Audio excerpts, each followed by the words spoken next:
Bien le bonjour, bien le bonsoir. Alors oui, avant de faire la vidéo, comment je cherche, je vous disais quelque chose. Oui, je ne fais plus ça dans mon univers lumineux parce que je voulais encore mettre le cercle, vous savez, lumière. Sauf que Chris, mon modérateur, bonjour Chris, m'a dit que la qualité était pas très bonne. Donc du coup, je ferai encore les vidéos lumineuses, mais que quand je reviendrai chez moi. Évidemment, pour les lives, quand ça reprendra le 21. À condition que la semaine prochaine, il y aura que deux lives. Il y aura que jeudi vendredi, parce que je repars jeudi. Et samedi, j'ai quelque chose de prévu. Bon, je referai. Alors, samedi, je ferai soit le live en même temps que l'épisode de Lucifer 2 ou après. Et voir si ça veut pour être là. Parce que 3 de fils, je vais jouer. On verra. Voilà, donc aujourd'hui, je vais regarder une histoire d'horreur. Tiens, j'avais des histoires en rade, sauf que les mimos, on les a lus et ça part pas dans le bon sens. Donc, je sais pas si ça foutu les mis. Je venais de refaire des histoires. Pour que ça soit carré et que je ferai ça demain. Alors oui, vous remarquez que je fais beaucoup de threads d'horreur en ce moment. Parce que je n'ai pas la Switch avec moi et parce que j'ai commencé un jeu avec Brian, donc on finira avec Brian, ce qui est logique. Quand on commence un jeu seul, ou avec, si on commence le jeu seul, on le finit seul. Si on commence avec quelqu'un, on finit forcément avec quelqu'un. Parce que Brian, en plus, c'est un jeu qu'il adore, qu'il a joué, qu'il a terminé, avec toutes les gemmes. D'ailleurs, vu que j'ai arrêté une gemme dans la mine des mystères, je pense que je referai la mission off. Mais vu que c'est un monde de casse-couilles, je sais pas si je le ferai en off. Mais je pense que je devrais peut-être le faire en off parce que je l'ai jamais fait en off. Je le ferai sur une soirée où je fais la live. Parce que faut que je le fasse en off, j'ai pas le choix de le faire en off. Vous savez que Brian ne travaille pas ne travaillera le 22 août. Euh, je resterai avec. Il fera la vidéo avec moi samedi dimanche. Sachant qu'on a un truc de prévu dans la week-end. Dans un week-end. Alors. Histoire qui porte sur un thème, bien sûr, c'est plus simple pour moi. Et ça a raconté à la troisième personne, comme d'habitude. Alors, commencement, c'est un. Comment? Un thème, enfin, un épisode qui porte sur le thème des ascenseurs. Après, vous allez prendre que les escaliers. Donc, on va avoir des récits aujourd'hui de Mathéo. Voilà, Mathéo a actuellement 10 ans. Il a un ascenseur dans son bâtiment, chez ses parents. Il habite au 8e étage. Bon. Le bâtiment fait 9 étages, donc il est vachement haut, il habite au 8e étage. Donc du coup, tous les samedis, sa mère l'envoie acheter les courses au supermarché du coin. Voilà, c'est une petite surface, voilà, tranquille, ça va. Donc, ça va donner 20 euros.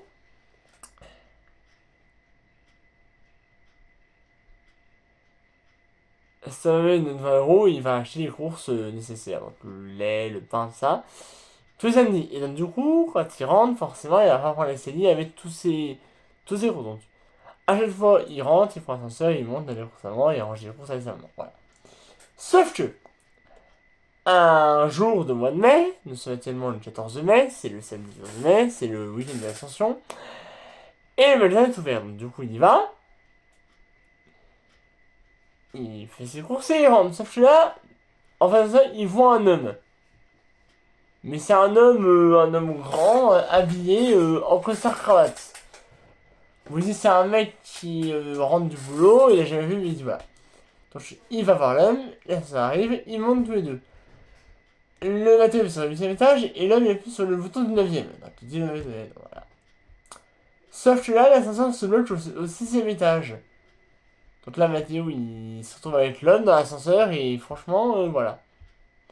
Et là, l'homme, il remarque que l'homme, il ne voit pas de face, mais il le voit de dos. L'homme regarde le bouton et il voit que le bouton du 9e étage clignote. Donc du coup, l'homme, il appuie sur le bouton du 9e étage et Mathéo appuie sur le nouveau du 8e. La zone de bouche chauffe. Donc là, Mathéo, quand il va appuyer sur le bouton 7, l'homme lui attrape le poignet et le serre très fort. Mathéo, il se débat, il se débat. Et donc du coup, l'homme, il le regarde et lui dit Ah, il est juste sur le doigt, faut dire non, non, non, non, non, t'appuieras pas là. Ah, ça, le doigt en style non, non, non. Il bouge son doigt et après, l'homme regarde Mathéo.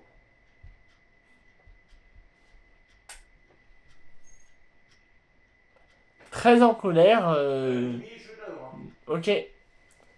Limite en train de se faire. Voilà. Donc l'homme, il sort un truc de. Vous savez, les vestes à blouson pêche. Ouais, c'est mon père. Vous savez, les blousons un petit peu. Les crestards, qui a des poches à l'intérieur, comme le mien. Et là, l'homme, il sort un long couteau de boucher. Le manche, la lame. Je vous fais un peu l'épaisseur. Hein. Il a l'endroit du manche et l'endroit de la lame. Donc là, il dit son couteau de boucher. Et il fait.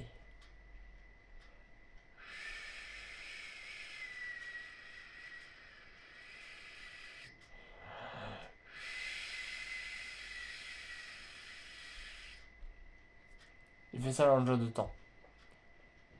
Tout en caressant la lame de son couteau sur ses joues. Et donc, du coup, bah là, Mathéo, il flippe carrément. Là, il rentre, il fait à ses parents. Par appel de la police, l'homme, ils ont fouillé tout le bâtiment. L'homme n'a jamais été retrouvé. Et non, c'est pas la fin de l'histoire. Donc Mathéo, il décide du coup, son père la renvoie faire ses courses tous les samedis. Au bout d'un mois, il revoit l'homme. Et ceci, l'homme est totalement différent. Et il est habillé pareil. Et aussi, l'homme n'est pas dans l'ascenseur, il est caché dans les escaliers. Là, le père, il appelle la police arrête l'homme. C'est ça le problème. L'homme montre qu'il n'est pas vu, mais le problème, l'homme est relâché car l'homme a fait des menaces. Il est condamné à. Le procès a été trop bref, il est condamné à 3 ans de prison avec sursis. Malheureusement, ça veut dire que l'homme ne veut pas être condamné à la prison. Donc, où l'homme, il fait plus rien. Juste au jour où l'homme, il refait surface. Avec un petit truc en plus. L'homme circule dans la cage d'escalier, entre le 7ème et le 6ème étage. On maintenait une quitter le 8ème. Sauf qu'un jour, ses parents lui annoncent qu'il doit quitter le 8ème étage et déménager au 7ème. Car l'appartement va être refait. Enfin, le 8ème étage va être refait entièrement. Le 7ème étage, il n'est pas occupé justement. C'est pour ça que le monsieur que je parle là, c'est qu'il va déménager au 7ème étage. Du coup, il fait une affaire. Et c'est au 7ème. Il voit l'homme. Il rappelle la police. Mais la police dit que l'homme n'a encore rien fait. Il est juste en train de rôder. La police dit qu'il ne peut pas intervenir. Suis pas les policiers de l'appartement. Bravo. Nous, on a des bons policiers. Eux, malheureusement, bon, c'est des infectifs. Hein. Dans le monde, aucun policier ne fait rien. Dans les histoires fictives, bien sûr, les policiers font rien, mais dans les vraies histoires, les policiers font quelque chose. Donc, du coup, la police, donc, du coup, les historiens, ils ont du coup décidé de chasser l'homme eux-mêmes. Sauf que l'homme, évidemment, n'en démord pas. Il reste à rôder entre les 2 étages. Au 6ème, il y a une femme et son bébé, toute seule. Et l'homme, il cherche à attendre que la femme dorme pour rôder, pour passer à l'action. Donc, du coup, bah, moi, je décide. Donc, moi, du coup, bah, les parents et Mathéo, ils décident un petit peu de prendre leur couille et d'aller chasser l'homme. Sauf que malheureusement, bah, l'homme ne démarre pas, il ne part pas. Il a essayé de poignarder Mathéo et le père, sauf que Mathéo et le père ont essayé de se le coup. Et il a un bon coup de pied dans le tibia. Donc l'homme il a crié, forcément. Et ça lui a fait très mal. Donc là, du coup, il décide d'aller voir la femme. Et il leur dit de déménager au 7ème étage. Car bah, au 7ème étage, il y a une place qui reste.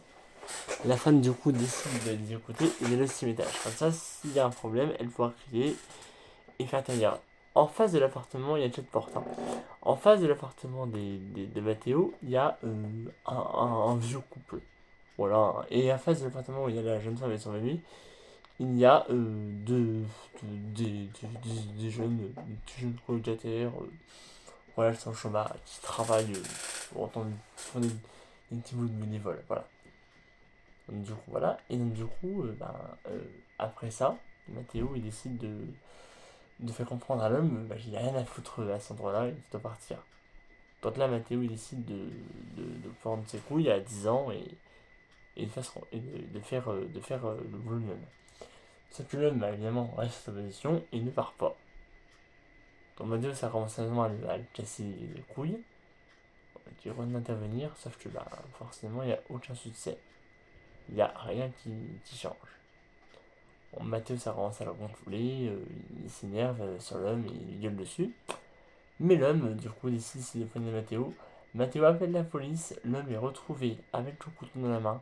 La police décide donc du coup de l'arrêter et de le mettre en prison. Et ils n'ont plus entendu parler de cet homme. Oui, la fin de l'histoire est un petit peu casse-couille parce qu'en fait c'est redondant, mais c'est pas moi qui l'ai écrit.